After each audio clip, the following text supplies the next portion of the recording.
Okay, we're going back on record at 12:59 p.m. Detective Fogg is back to begin testifying, still under oath. Detective, the interview that we just heard with Kenneth Walker, which began at 3:53 a.m. Then there was a second interview. Yes, ma'am. When did it begin? It begins at 5:14 a.m. Okay, and oh, I'm sorry. Yes, ma'am. From the last one, just based on the recording, do you know if they recovered the gun holster that you mentioned that was recovered? I'm not certain on that. We didn't have a photograph of it, so I'm not sure if they collected that or not. Okay.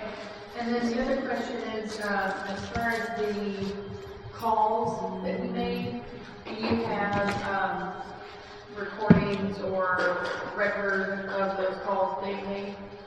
They had the 911 calls. So they're not to his mom or her mom? No. There's phone records, but we don't have the calls. No. We didn't get those? No, we wouldn't have those. No. So it can't confirm or it can't confirm? I don't have the records in front of me. I know on his recording there is the 911 call. It sounded like he was talking to someone else. We don't know who he was talking to. There was one other thing. Yes, In the sir. last recording, it showed that there was about 20 minutes left. That's when he was being photographed, is by the crime scene. They just kept the recording going. Yes. He's getting photographed by the crime scene technician. Sorry, one last question. Yes. He mentioned that she had a Charger. What was the car that they were part of the search warrant? Was there a car as well? Yes. Was it her car?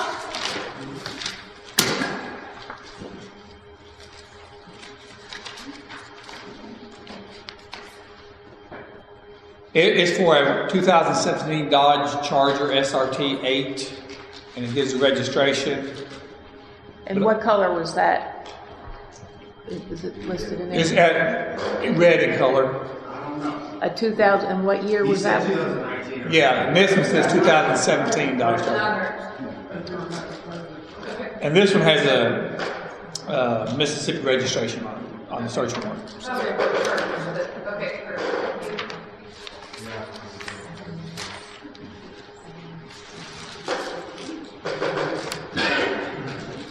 Just to advise the grand jury in regard to the question about the phone calls to his mother, there is an interview that was conducted with his mother, as well as an interview with Ms. Taylor's mother, if you wanted to hear those. Those, as far as the phone call. Did they mention the call?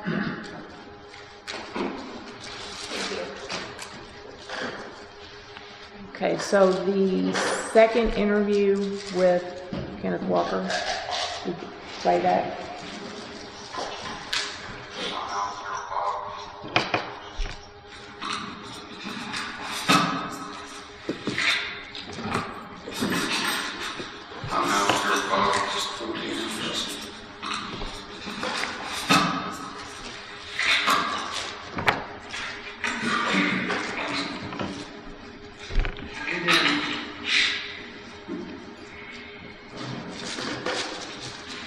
Anything while I'm sitting here that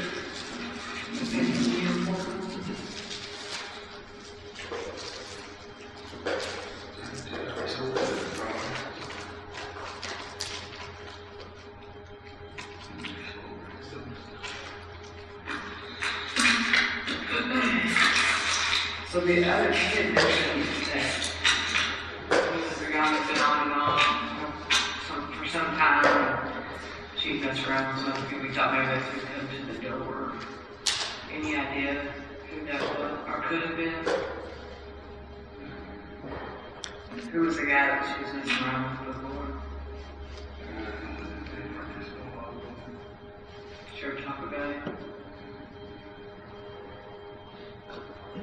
anything about him, like was he involved in anything that would link him to her, that would raise questions.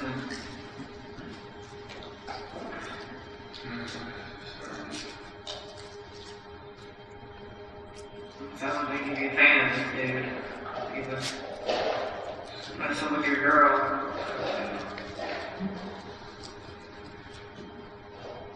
You don't know if he was involved in narcotics or any kind of drug stuff, that maybe he kind of used her as use her place as like a scapegoat, or something that would get the police to go talk to her and not to him, And if she kind of did him wrong and he was mad, and so he would say, hey, this is the address, or, you think.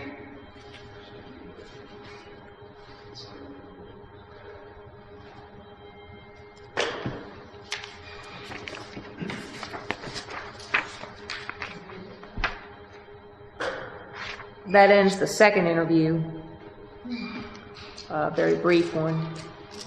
Any questions in regard to that brief one?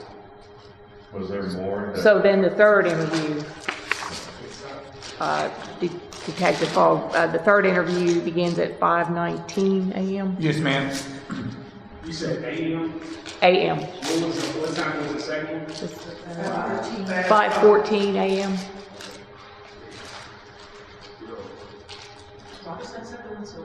You'll find out. So we'll go ahead with the third. Just changed the batteries. Time now 05.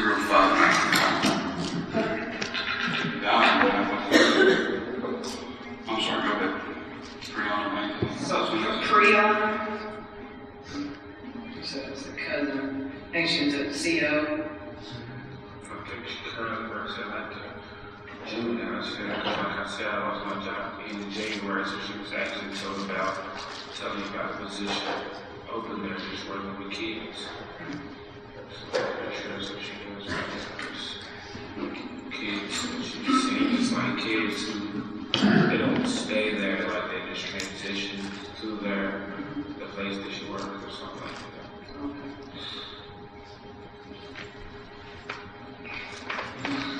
So you've never noticed Breonna had any kind of people coming in and out of the apartment, or?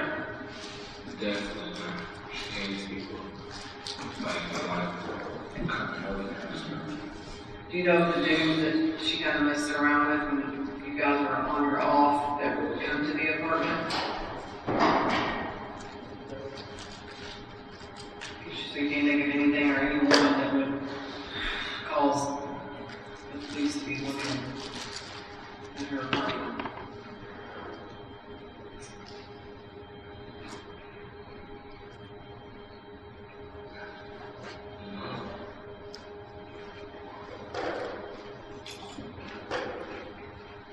She's never talked about anything she would maybe be caught up in or tied up in that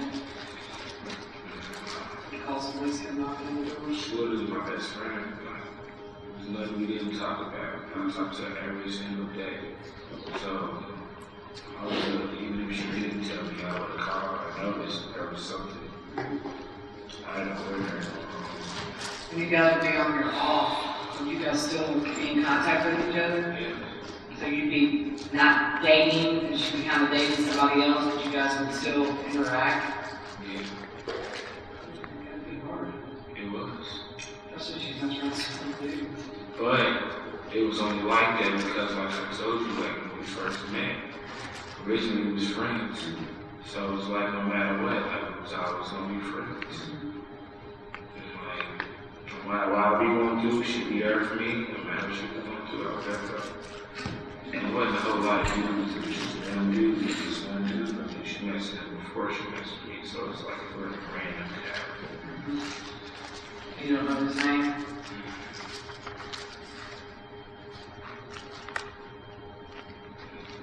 Someone go by,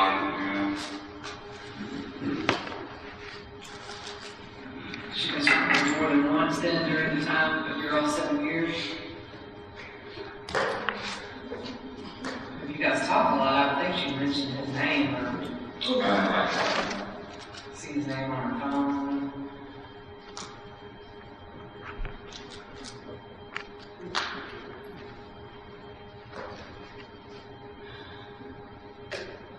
So you guys would be on your off and you kind of date around too.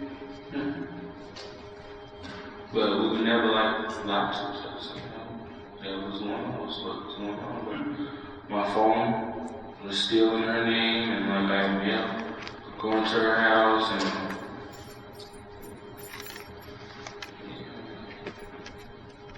That was my best friend. Like, so it was like a side of our relationship stuff, even when that wasn't right, like we were still friends, we were still family. Like I still talk to her mom, her aunt, her sister, and all of them have like my cell phone number. I had hers, or I talk to them, and I wouldn't even talk to her sometimes.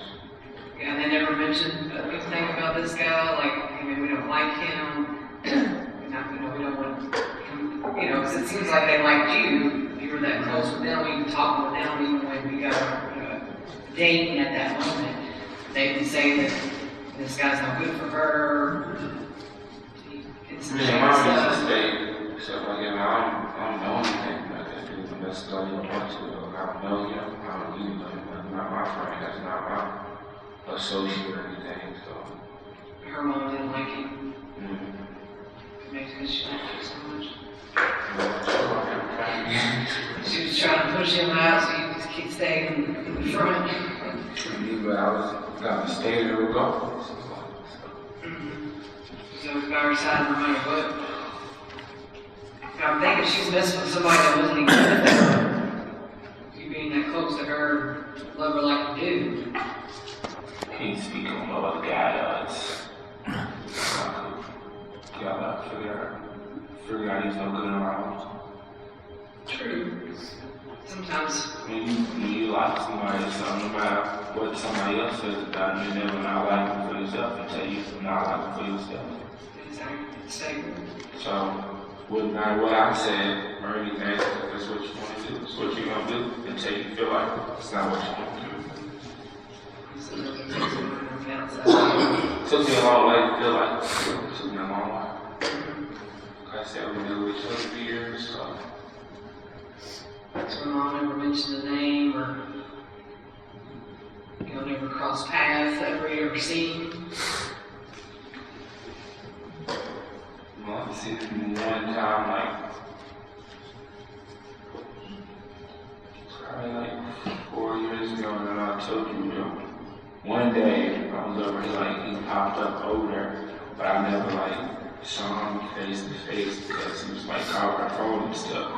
And we had, like, people over there, and then, like, she had just went outside in the parking lot and talked to him about staying in the house, like, she just came back for like 2 minutes and then came back. So you never saw his name, like she didn't have like a code name or anything on her phone that it would pop up, so. It was actually no name, it was just a number. Oh. Yeah. So she really never see. Do you remember what he looks like?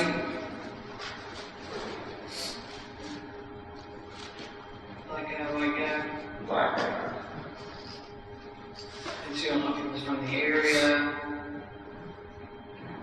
local. I really tried not to look too much into it, not to drive myself crazy. Because at the end of the day, we had like an understanding. So it was like, until we decided how we're going to be together, then whatever we do is whatever we do. Okay, because free time I had, we're just trying to figure out what would be the reason for, police coming.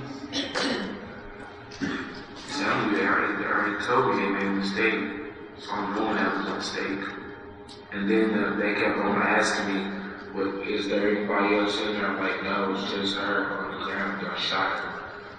And they kept asking me, is there a white male in there? I'm like, no, there's not a white male in there. There's never been a white male in there. So they must have been looking for a white male and knocked on the wrong door. That's my conclusion. I'm almost 100% sure that's what happened. And then when I told them that there was nobody but me and her in there, when after that dog was barking at me and stuff, and I'm getting on my knees and I put handcuffs, I see all their faces. I told them there was nobody in there but me and her, and they're like just looking around each other like like kind of like scratching her head,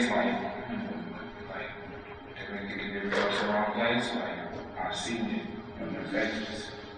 Like, there's no reason, like literally for the last 4 days in a row, she's been at work, working 12 hours a night. For the last 4 days, I've been over there playing my little In her apartment. at her apartment for the last 4 days. And today was the first day that she was off. And she was actually letting me know she was going to go to work today at, well, whatever, you know, last night at 11 o'clock if they needed somebody to come in, but they never come. So, when I was using the right direction, and she ended up going over.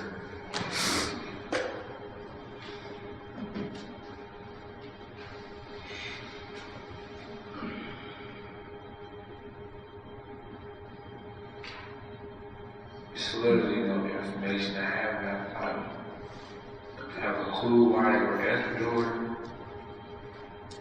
You know, I know if they were coming to talk to me or her, there would have been no reason for them to be so mean of her. There would have been no reason for them to even thinking about kicking the door in. Like, I'm sure y'all can look at both of our records. We've never been. She's never been in any type of trouble that I know of. She's never even been in jail here. And I just went to jail for the first time ever a couple months ago because I wrecked my car and got a DUI. And I'm still going to court right now for that. It's right to get this, well, I don't know what this court, whatever now, but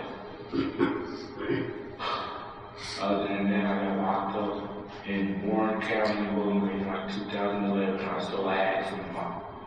It's the only other time I ever been in trouble besides the DUI when they pulled me over or whatever, and they took my gun. And I went to court for that or whatever. They were trying to get me carried and said that they just, my lawyer, like I said, I didn't have any charge or anything. So they said if I get a gun license, then they'll bump it down or whatever. So then they just turned it so it becomes like I had a gun license, and they gave me my gun back. So did you drink it, rather? well, yeah, but that's not what the gun situation was. I was just drinking and, well, I had drinks earlier, but I got a wreck on Barstown Road I think it was in like October, November. And I just wrecked my car. I hit another lady's car. I got hurt in the car. I just went to jail for like a day or two. And I came out and I've been going to court before, but that's it. Breonna. You literally don't do anything. You don't do any kind of recreational drugs, anything on the side? She doesn't do anything. Like, she drinks like a couple coolers or something like that. She doesn't smoke weed. She doesn't smoke tobacco. She doesn't anything. I smoke weed from time to time. I smoke tobacco. But she doesn't do anything. But drink, and it's only maybe like once or twice a month because she works so much. So you ever did anything more than weed and got involved with some shady people that... Not at all. Not at all. And everybody out there, what I've been doing pretty much my whole life, from school and playing football when I was younger and stuff. I don't even deal with random people. And like you say, you know my dad, so you know I didn't grow up in the hood or anything like that. Any kind of family members or anything are involved in anything? Me? No. Nine percent of our mother's family is from Lexington. She has 9 brothers and sisters. Only 2 of them live in Louisville, and they're both older, of course, like 50 years or older. My cousins that live here, that's my mom's sister's kids. Both of them got like master, doctor degrees. Graduated from UK, Ohio State. Yeah, like so. Your dad's side of the family pretty squared away? Yeah, I mean everybody's older than me. That side of the family, like nobody. I just works.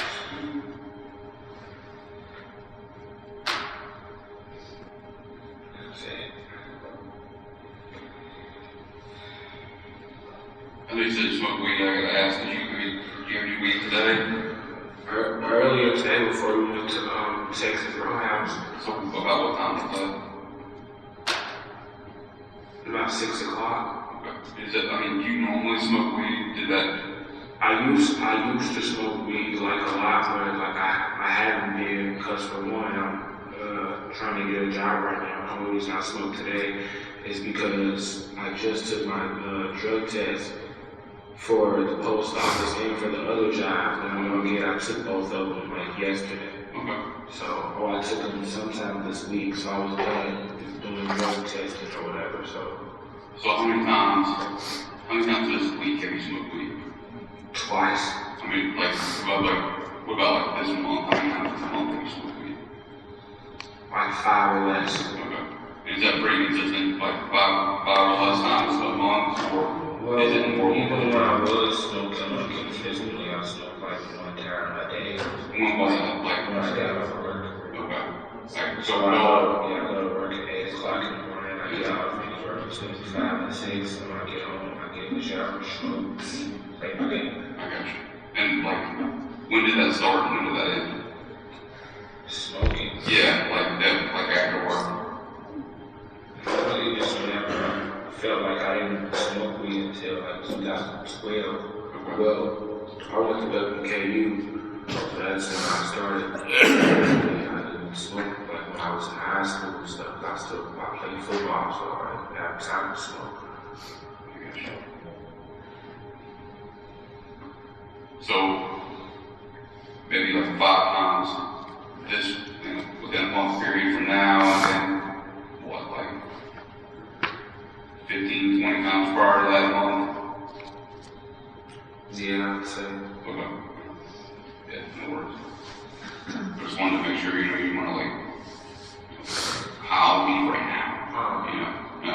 Are you doing any type of medication or anything like that? You're just like alcohol? Okay, I just want to make sure. Well, I had a big margarita at Texas Roadhouse, but like I said, it was at 6 o'clock. Yeah. And then her friend was asking us to take her to drive her kids out. So after we left from there, like I was riding with her, she was driving today. So when we left from there, like we took her friend like down Dixie to drop one of her daughters off. Then we went downtown, like to the east end, dropped the other daughter off. Then we took her friend back home in PRP Ontario Road. And then we came home, so we probably didn't get home till like 9 o'clock. After that, so by then I was long done feeling that margarita or the little blunt that I smoked before we went to go eat. So everything was pretty just normal. Like I said, we relaxed. We relaxed in the bed. Like, literally the night was over. Nobody knocked on that door. We've been asleep. I would have been asleep. She was already sleeping. I would have been asleep for the next 10 to 15 minutes. She don't smoke weed at all? No.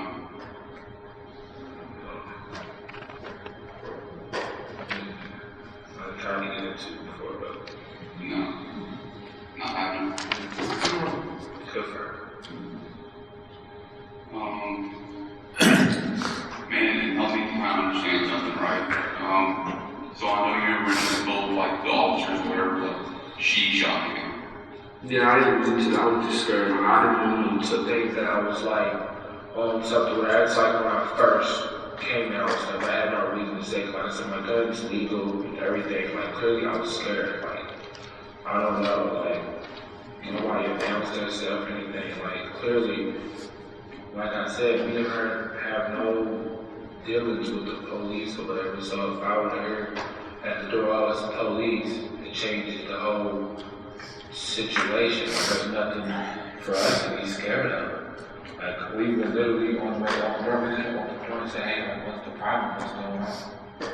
You know, even if we were out getting detained or whatever for a second, I can talk to you. Like I know I haven't done anything. I know they have no reason to be looking for me. So there's no reason why I would be hostile at all. The only reason I even had a gun out because we didn't know who it was. So if we knew who it was, then that would never happen.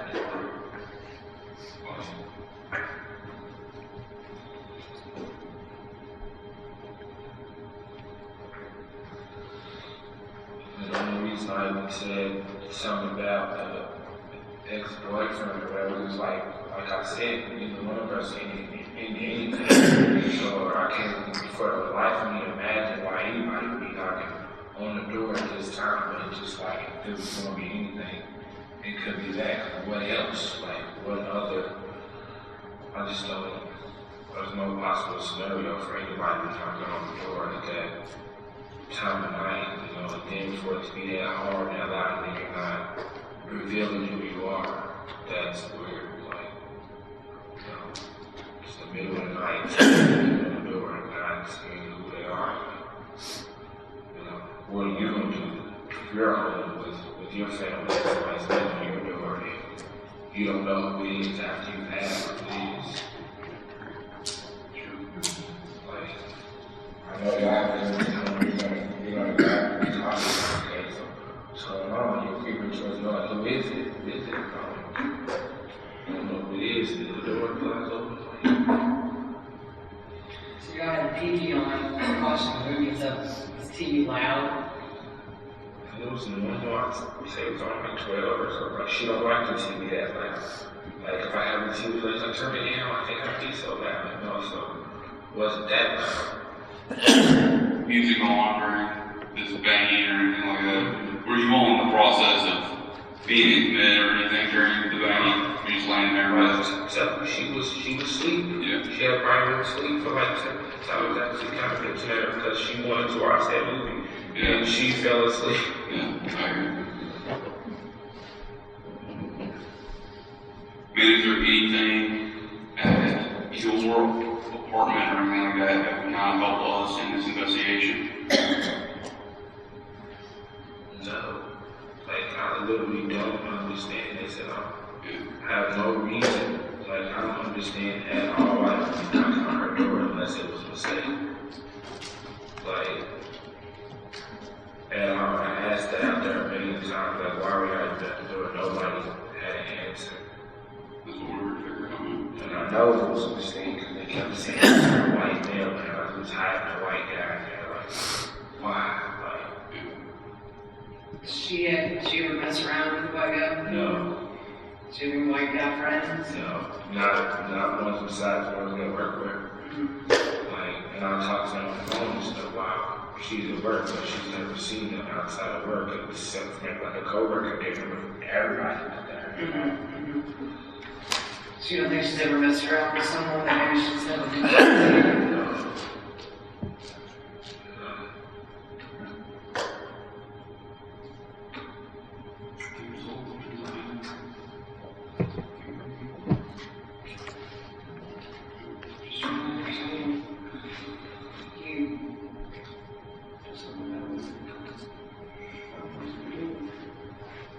I thought that guy who was talking to me was going to be here.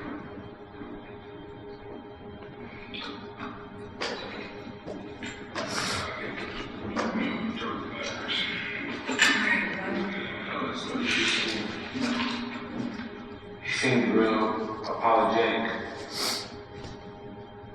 Who was that?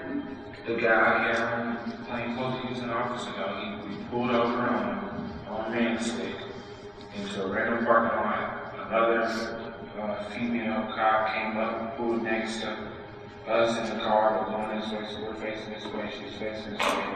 He pulled right beside us. He told the lady who was driving the car, I was in the road down my window. And he asked me my name, and I think he ran us in my social security number or something like that. And I asked him what she did. He said, well, we'll discuss that in a second when we get down there. And I started crying. But in the midst of that, he was like, there's been a big misunderstanding here tonight. And I was like, what do you mean? Well, I think that's when I asked him what she did. And he was like, well, we'll talk about that in a second. I started crying and just walked away. But that was the first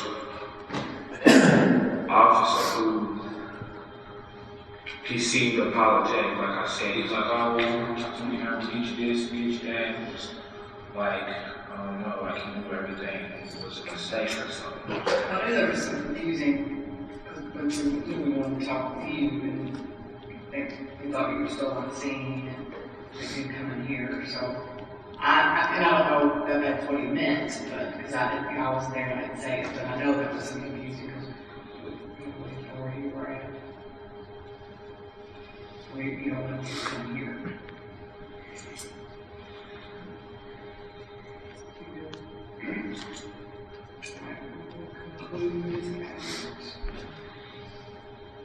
So if you think of anything else, I'm gonna close, knock on that door. Alright, well, we're interviewing everybody, police officers, anybody that's on anything, stuff like that. So just give some time, okay? That concludes the third interview with Kenneth Walker. Are there any questions for? Yes, ma'am. Is it normal to read somebody Miranda rights after you started interviewing them? I mean, because they read his Miranda rights in like 7 minutes and 45 seconds into his interview, the first one. Well, you can talk to them a little bit before you do it. But usually it's done. It doesn't have to be done right at the beginning. You can do like questions or conversation, just kind of get to know each other. She admitted she made a mistake, but she should have done it a little earlier. Okay. So, and he's in custody within the whole time doing all 3 of these interviews? He's been detained. I don't know at what point he was in custody. Okay, well, detained. Okay. I heard at one point they stopped to go down looking after the first interview. I think that was, I think after the first part, my understanding is they just took some photographs of him. And because they went to go do, from what I understand the transcript, they went to go check on some more information, and the crime scene technician came in and photographed his clothing and everything. I don't know at what point he was taken into custody officially.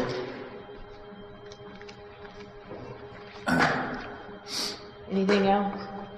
Was he asked to take a lie detector test?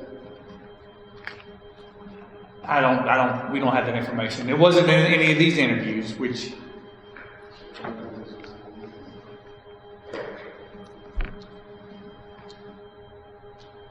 Okay.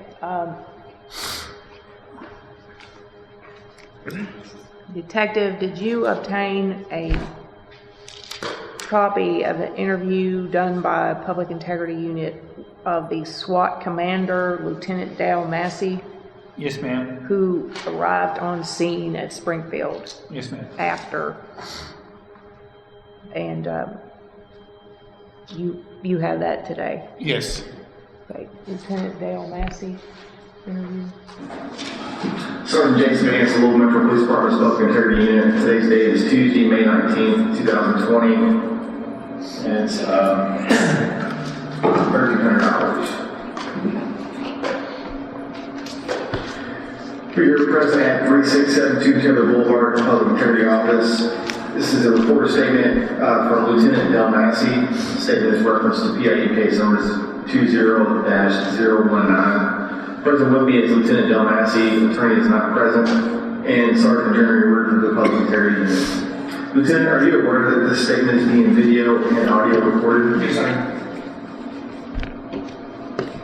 Does this meet with your approval? It does.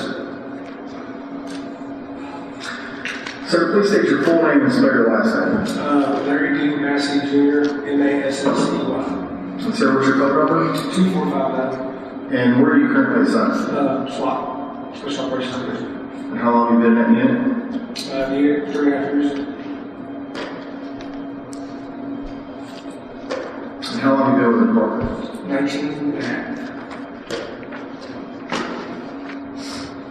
Are you under the influence of alcohol, drugs, or any other intoxicants this time? No, I'm not. Are you taking any kind of medication that would affect your judgment or your ability to think clearly? No, I'm not. So this one, covers multiple things. We're not bypass it because it doesn't cover this. Because the statutory requirements of KRS 67C.326, I'm obligated to advise you that this is a criminal investigation, not an administrative investigation. However, you are not the subject of this investigation. Knowing this, are you willing to give us a statement? Yes, I am. So, what this is a reference to is that, we had an officer wall shooting on March the 13th. at 3003 Springfield Drive in the 3rd Division. And as a result, reviewed body cam footage and also just knowing, the course of investigation is obviously SWAT responded to that location and cleared it, secured it, if you will, prior to PIU's arrival. And reviewing some of the documentation provided to us by CID,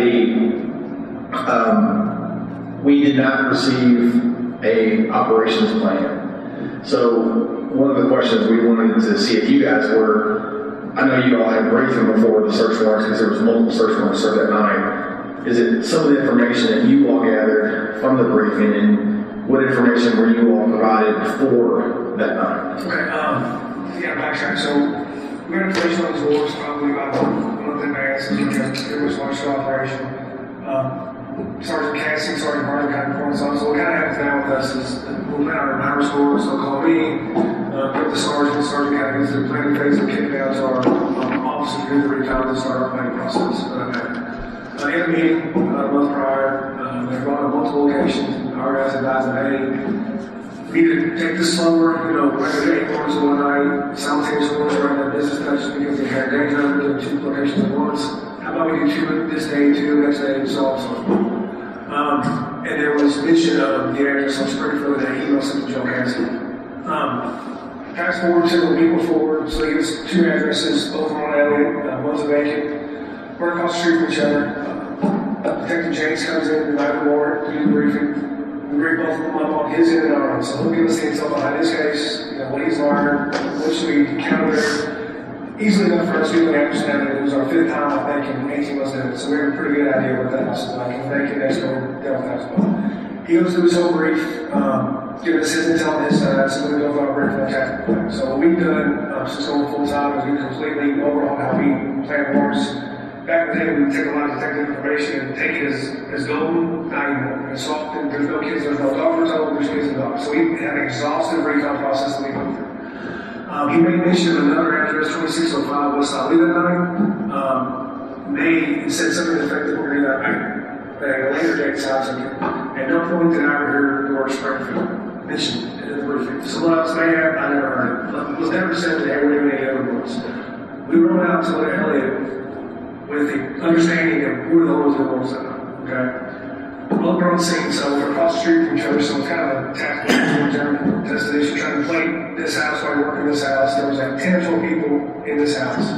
So I'm with a barricade in the middle of both locations, kind of just surveying what's going on. We're about 2 or 3 minutes of working the door, we're calling people out, and on our SWAT watch, over here, shots fired. So, wait a second, shots fired. Is everybody good? My guys get on the radar, believe it. It's like, yeah, we're good at the bridge board, whatever. So we don't believe the sergeant of the flight comes on our SWAT shell, says, yeah, Springfield, gives the address, we an officer while shooting.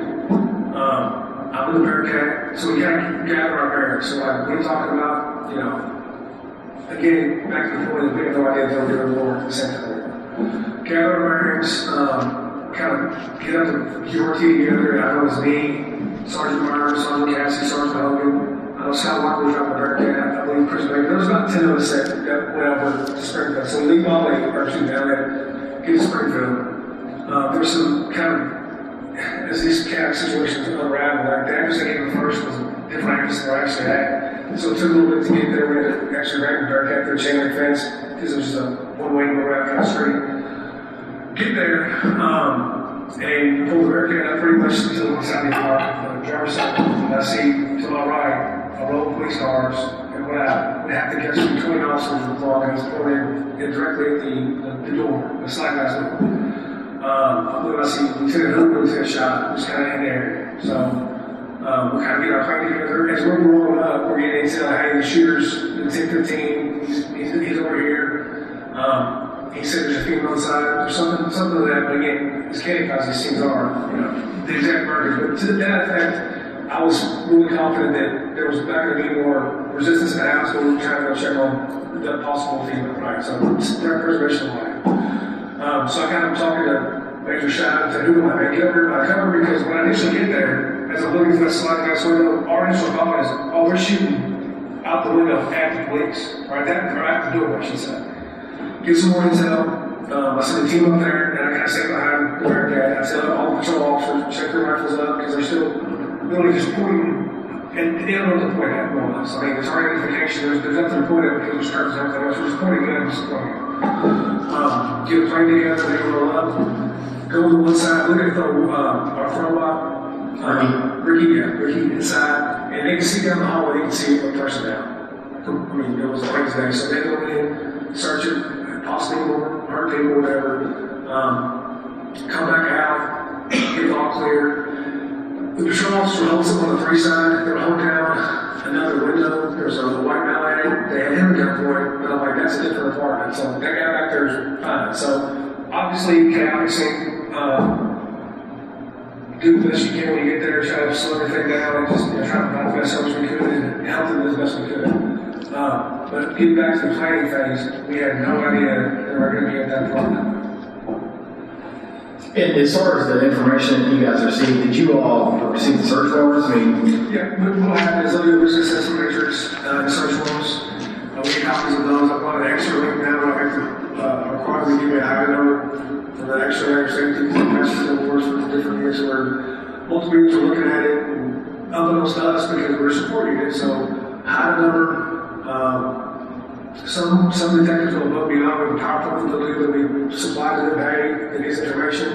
But at the very least, the risk assessment matrix, copy of the hide number, and the actual search warrant affidavit was required. And just for the tape, I mean, a hide is a deconfliction site. Correct, yes. Deconfliction sites to ensure multiple units are planning police action at the same locations. Meant to stop little blue violence or little shooting.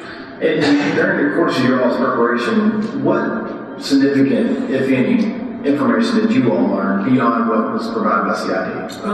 In this case, not so much because we've done the housing before. We've done it literally 4 or 5 times in 18 months.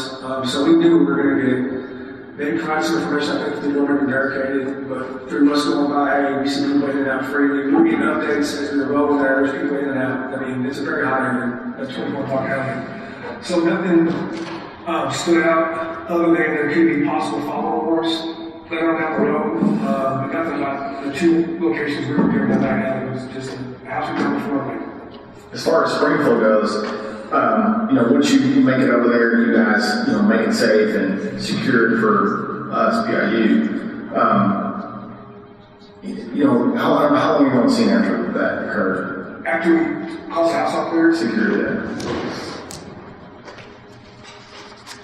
Wow, and we didn't stay long after, probably 10 or 15 minutes. Just long enough to where I knew that everybody was going to be safe. Like there's no threats to the police or solution on that, and that they kind of help they needed. I said a couple things to make me shy. I put around a little like, hey, we should probably get out. That's where I'll figure out who did what. But I said our role is to take this part out. I'm not going to say part of that. But I should probably consider a couple things related. So probably 10 or 15 minutes. Now, did you learn any information as far as that incident on Springfield after you guys came out and while you still around? So originally when I was there. Detective Cosgrove was providing the best intel, best information out of anybody else there. He had a rifle slung. So I assumed, just having a rifle slung, he was there after the fact, okay? So I know Matt was involved in it. While we're on scene, we learned that Cop was involved in it. Like I had no idea he was part of it. And then through the course of, Sergeant Burger attested this, a couple of guys went to the neighborhood apartments to ensure there was no other casualties due to the gunfire. I don't know, at one point, they were pointing out the window, and Detective Hanks looked over and kind of made a motion like that, like tapped his chest almost to say, yeah, that was me type thing. So as we were on scene, it became pretty apparent to us what we thought happened, as far as what happened initially at the breach point, and then when those how many rounds were fired through the windows and doors. You said you learned that Cosgrove was involved. Did he tell you that, or were you told from another person? I told somebody else because I said, hey, get him out of the mix. He was still in the mix, doing stuff. I was like, get him separated from everybody. Who told you that? I don't remember. I really don't. And was he removed from the scene? I don't think so. Okay. And like I said, so we're all there, and it's obviously hectic, like I said before, but I do remember saying, hey, separate him. He's involved. He was made to the mix, you know. Sorry, Bert. LT, going back to the briefing, I know there were two on Elliott. They talked about one on Ali, and it was decided Ali would be done at another time. There was no mention of Springfield. Through our investigation, we've learned up to this point from information provided by CID that Springfield was directly related to Elliott. Is it common with the amount of warrants you do for CID and other I guess, units, if you have a site that is linked to other sites, would that be briefed during that time? Oh, 100%. We should have knowledge of what they're doing. And kind of that's too caught up in the rabbit hole here. Since going full time, the team has got millions of dollars, not because of me, because of the guys. We treat safety very important, right? So like simultaneous wars, bad business. Someone goes down like we just saw, who's there to go out our priorities, like our priorities are people, right? So like to us, we need to be briefed on everything, but at the same time, like there's been some understanding in our Congressman and the CID that we're not going to rush in and get dealt. We're not going to treat human rights more important than anybody, right? So with the time, our tactics have changed as well. So they should definitely let us know as far as what they're doing so we can provide assistance. Because in a case like that, hey, if y'all actually through Springfield, y'all sit there and watch it, we can send some guys over, or if y'all are going to do it, let us get y'all there first so we can push our your way to be able to support them. You know, from CID, I don't know how many awards they do a year, because we don't give us all of them, obviously, but we always try to just push them the safest way they can do the awards, if that makes sense. So they should definitely bring us on any location they're going to be at, during a bridge, just so we know. Okay. And back to that point, I guess the Elliott was deemed at the time, I guess those were the two targets. Was it known at the time the targets were at that location, or were there unknowns where? I want to say there was two main targets, and forgive me, I don't remember the names. I want to say that they did a vehicle takedown on a ruin, or maybe two, they looked the location. And one of the other targets, it was like 3 or 4 targets. I think at least one was in the house, and I think 2 were taken down as we were around, or as we were working on the first resident, on the first incident. But the timing of that, and I don't know which one was the main target versus the secondary target. They provided like 3 or 4 different names. Okay. You mentioned the email to Sergeant Cassie about Springfield. You know, I guess he may have more intimate knowledge of that. But was that around the same time the other warrants came in, like a month prior to? Well, I was on a conference call with Colonel Chavis, Major Gregory, Major Burbrick, and myself talking about debriefing since then, kind of what we can learn from it. Because I think there was I heard some things that came from the initial interviews from PIU that said SWAT narcotics or CID weren't communicating effectively. That was brought to my attention that maybe it was my fault, maybe it wasn't, so we had to turn in the air. That was the first time I was ever made aware of that email because she provided a copy. But I don't think I ever received an initial email, and if we did, it was 30 days prior. So mentioning in a briefing or tell us in a subsequent meeting, we're not going to remember you said Springfield month right here. Okay. Colonel Chavis provided that. I don't know, Major Burbrick, what was it? Okay, so Major Burbrick. She brought to my attention, hey, this email existed 30 days ago, not 30 days, one of the wars, March 13th? March 13th. Maybe in March 1st or 2nd, maybe in 2 weeks, 2 weeks to 3 weeks. But I don't look my email, I don't know that I received that email, I may have not double checked. But that was the first time that I recognized that Springfield was mentioned. Okay. Jason, you have anything to say? Yeah, as far as that, you know, I guess you'll have a meeting afterwards, like a debriefing meeting. I mean, clearly you had some concerns that night. 100%. Did you voice them that night to anyone? Who did you voice them to, if any? We talked to John as a team, figuring at some point we would call it here because everybody kept footage. I think we were the most unaffected by that because we were actually affected. Obviously, we were there for the initial shooting. And Jill and I asked, because they're in more stressful situations, can process information and slow things down. Mm-hmm. So we talked about it internally, yeah, 100%. And, you know, that's why I was kind of going to earlier, like our priorities are people, adults way down here. So that's why we move slow, that's why we mitigate our actions. And going back, and I was really big in the meeting about the no knock thing. So these no knock boards, if they provide us a no knock board, you know what we do? We knock heads. Okay, the only time we'll do a no knock board is if we will press one if you're in an explosive breach charges of breach point, where you can't make announcements, right?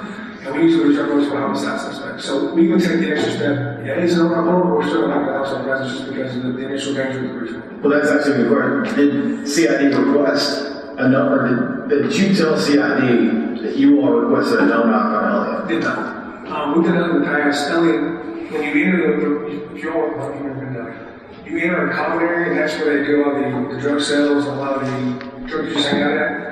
Every time we walk in that house, we encounter people immediately at the threshold. We wouldn't enter the house, we called them out to us. We called every single person out to us on Elliott. I left that time, but the time before, call everybody out, send nobody in, then we go and secure. So that's the house that I track research to. And had you known that CID was going to serve that warrant on Springfield, would you advise them no, not to do that? I would advise them 100% not to do it until we were done doing what we need to do. Like I said, we can't do every single, Thank God. we can't do every single lure for them. So if she was at one of the matrix, which I never saw that matrix, so frankly I can't speak to what she would have showed up as a matrix at all, I don't know.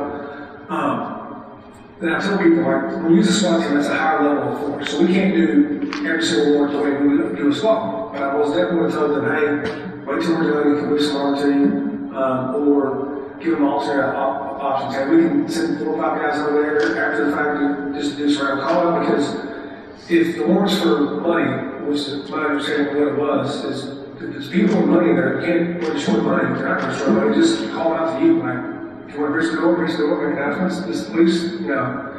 So we generally take the triage when we work that way. It's just the way we operate tactically, the way CID operates tactically, they're completely different. And not to beat a dead horse, but on the briefing Elliott, there's no mention of Springfield, so is it safe to say no matrix or ops plan, anything, or no knowledge whatsoever about the warrant being conducted at the same time at the Springfield? No, so I'll take a step further. I've never received a matrix from CID that we can do a warrant. That's a policy thing, so it's not a you all thing, but I never received matrices on the ones that we do, only the ones that we do. What about the operations line? Did y'all receive one of those? No. So nothing. It still happened to this point. So it's not good. What about Elliott? Did you receive one there? So when we do their awards, we have to do our own ops planning, so they provide us the information, like I said, going back to the past about we want to get our own eyes on look at it. So I would say the information they provide, we come up with our own operations plan, because our planning process is more intensive than theirs. So as long as they bring the board and the matrix, I mean, we get the plan put together ourselves, because we're the ones that are going to be executed. Okay. Back at Springfield, when you all arrived on scene, you had mentioned something. When you first arrived on scene, it was your initial thoughts that officers were receiving fire through a sliding glass door. Yes. Can you kind of expand on that a little bit? So as we begin there, we hear that there's automatic gunfire, there's a rifle play, we kept on hearing that. So my assumption was when I saw the number of what I thought to be initially exit, bullet through the windows and clanging on the doors, I just assumed, hey, well, that's what I shot at as I'm making our approach. And I figure out now it's at the breach point.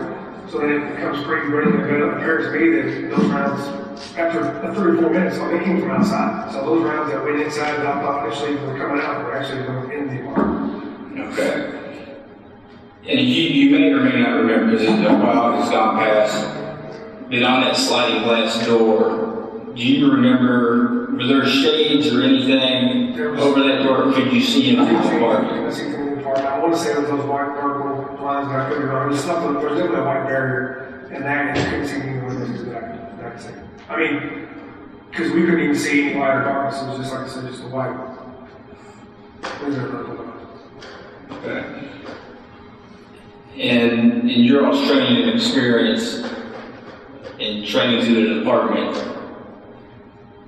is it pretty much given that we're trained to, you have to identify the target as part of training and just kind of your own continued training. Yeah, 100%. Target identification and know where your backdrop is are probably two most important things as far as when you fire your weapon. 100%. Like, you have to know, A, what you're shooting at, B, what's in front of it, B, what's behind it. There's no other way you can operate. And this is a question I'm not sure you can answer, or you're the appropriate person to ask this, but, you know, since you have a lot of weapons training experience, if someone is to fire a weapon in an illuminated area into a darkened area, would that muzzle flash project into that dark area? If it's covered by cloth, windows and stuff, all you can do is hear what would probably be a very rapid fire of a gun that you could mistake for a rifle. I don't know, but you could definitely be able to see if they're at the breaching point. Because again, like I said, initially we were like, oh, we're coming outside, and then we moved over, kind of saw the door, oh, there's a door, and they had worked on the sergeant right in front of us. So I was like, okay, that's what I said, more information on what happened over here. And one more question. So this table is about 36 inches wide, and the entry door at this apartment was 36 inches. Well, the biggest entry door they have. Is it practical, or is it even common for not just SWAT? I mean, clearly SWAT works, and they have different tactics. But for any, you know, CID unit, investigative unit, when they do an entry into a house, would it be common for 3 people to be in what we consider the fatal flaw? Absolutely. So you've been here almost 20 years. Have you ever seen where someone's punched out like this? Cover 2, if you will. So first light, cover 2 is punched out, maybe behind a little bit, and there's a third person between the first light and cover 2. Have you ever seen that? No. Not in any kind of scenario where you're trying to knock in, speak to blood, kind of stuff on the street, but no, you never put, you know, yourself in that situation.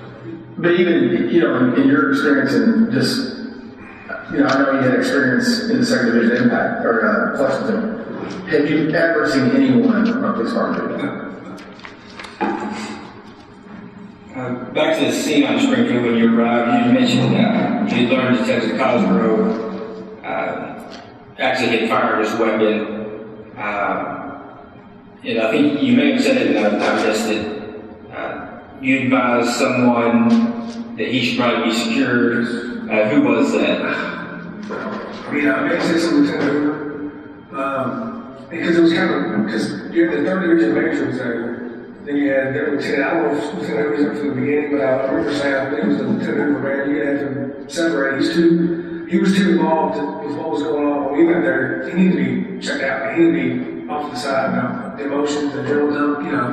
He provided good information, don't get me wrong, he had the best intel, he still needed to be out of the base. Okay, so at that point, the major of the division.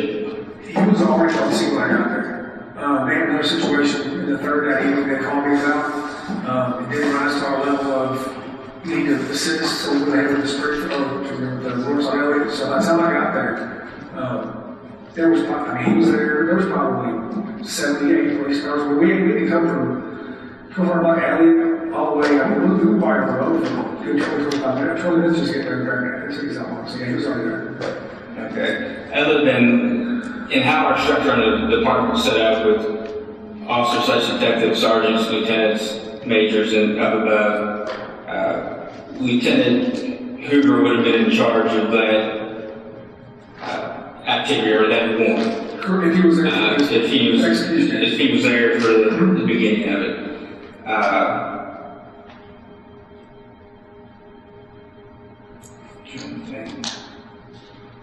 But then he kind of gets murky whenever our major shows up. Hey, no, that's not my unit, but it's your division, so the whole ICS, you know, but. Okay. That's awesome. That's all right. Just a few more questions, I'll take. Are there any other questions we have not asked you, or any other information you have that may be beneficial to this case?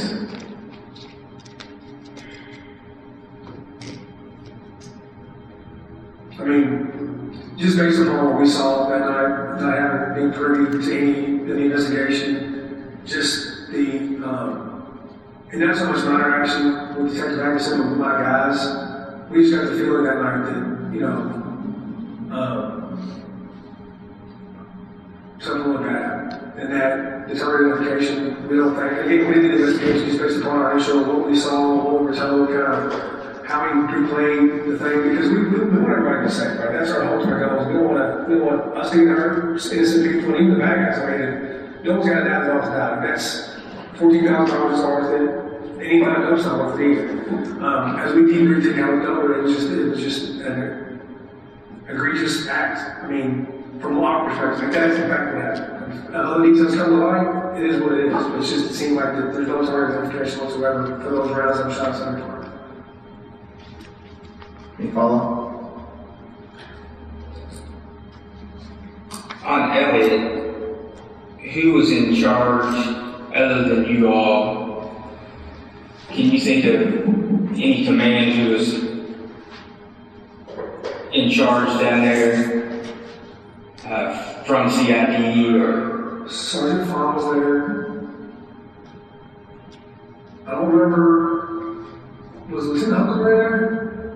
I don't think he was. I think Colonel Chambers was out with him that night. I mean, I think she was out riding around. She may have not out with us. I don't know if Major Bernard was out or not. So they never came over here. The only person from our college said that came over here was Detective James. He's the only person that we knew for a fact was there. And he told us, man, I got Sergeant Fawn on the backside. He may have mentioned some other people that were there, but they were already in place that high because of those cars. So I know James Miller came was actually brief us in there. Okay, which isn't uncommon. If he's the lead investigator, he's going we to actually do that. prefer less people there because if you have 30 people there, it's too out of the way and you can't hear the brief. Okay. Is there anything you want to state for the record before we end? No. Is everything you told me the truth, the best of your knowledge? Yes. We would not include a statement time now approximately 13-20 hours.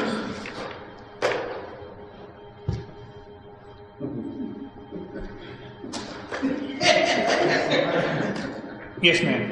They said they were at 21st and Elliott before they got there?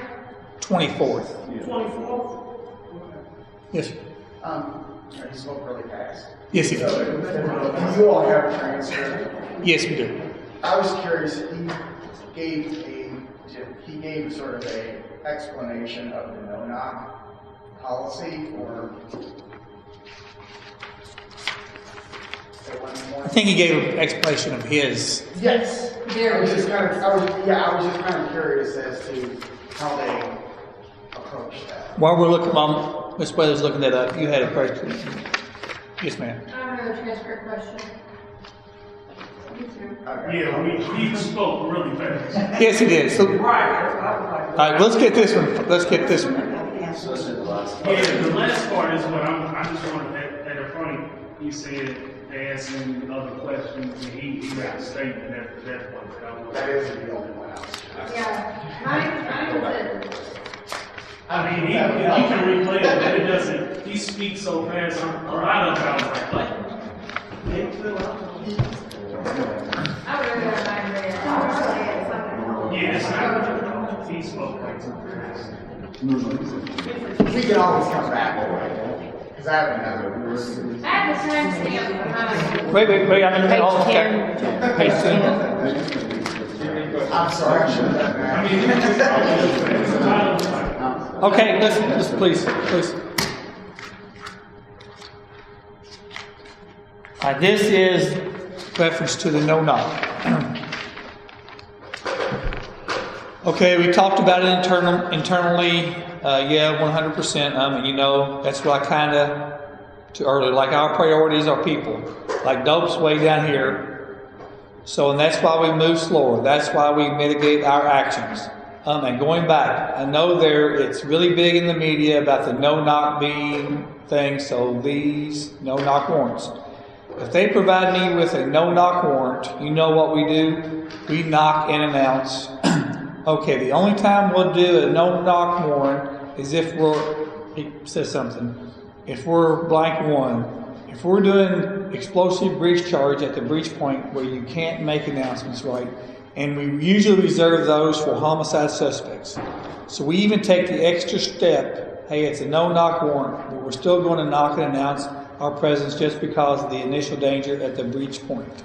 Okay, and this warrant was executed according to the investigation detective, where there is actually a photograph of the whiteboard Yes. where it is stated knock and announce Yes.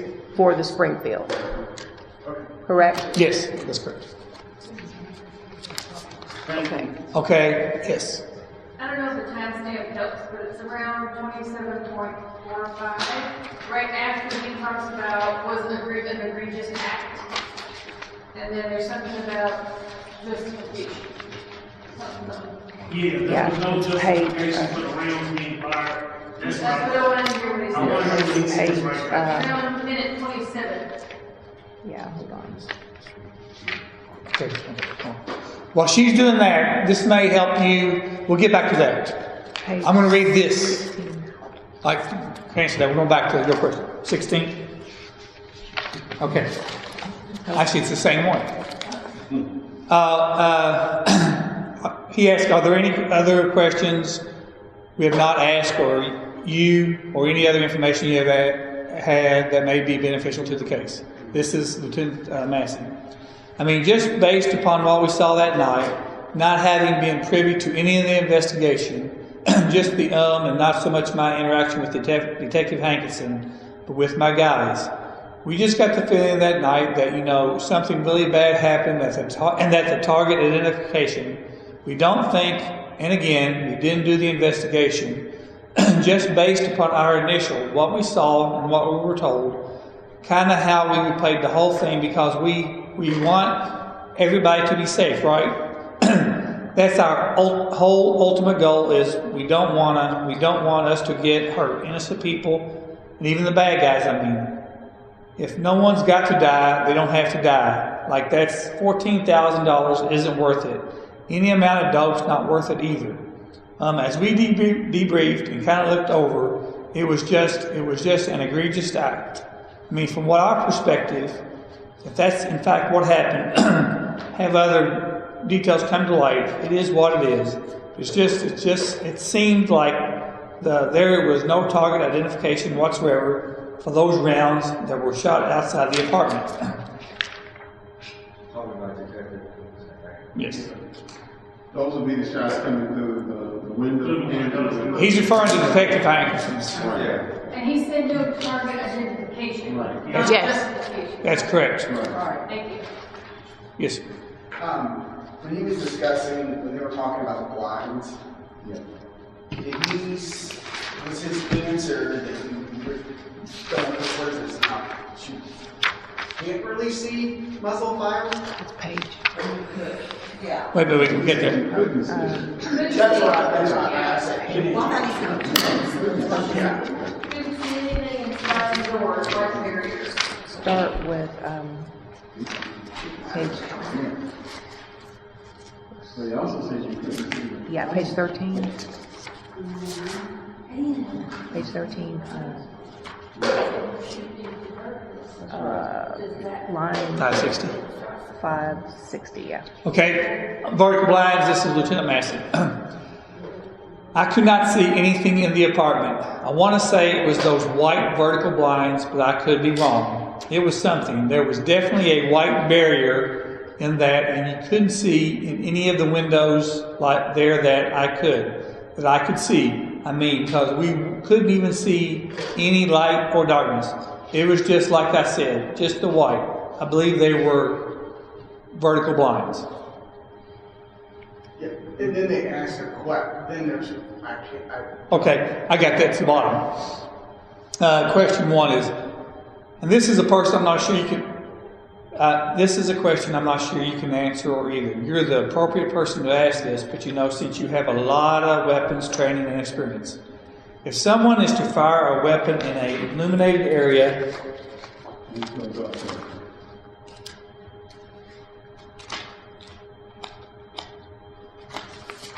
into a darkened area, would that muzzle flash project into that dark area? If it's covered by cloth, windows and stuff, no, you wouldn't see anything. Yes. this is directed, I think it was about Hoover, but it was basically, I'm just trying to get the gist of what he's saying. Not saying that this is the way everybody does it, or that this is the only way to do it. But I guess, is he implying that if someone is involved in this, they should be separated from once SWAT goes in and everybody's checking everything, that they should be removed and not? Yeah, yes. Best practices, anybody involved in a shooting like that should be separated. He's talking about Costco? No. He's talking about. Yeah. I'm just asking, you know, the comment. Yeah. Now, best practices, and that's what he's saying. Cosgrove was still giving briefings and talking to, and Lieutenant Massey at some point tells someone, he can't remember, that he needs to be separated. Cosgrove needs to be separated from. Yes, ma'am. Search warrants. He made a comment about the search warrants, like we need to do them. Is this something the search warrants are done by regular police and SWAT, or SWAT's the only one who does search warrants? Both, because I figured both, because this is their normal. and SWAT, from what he said, SWAT serves the higher risk warrants. Makes sense. And he wasn't apparently, according to his statement, he wasn't aware of Springfield occurring at that time. But he would have suggested just wait till we get there to assist. Right. But they did say they were all in the same briefing. Well, things we've heard is they were all in the same briefing. But if you remember, SWAT went someplace else first. Right.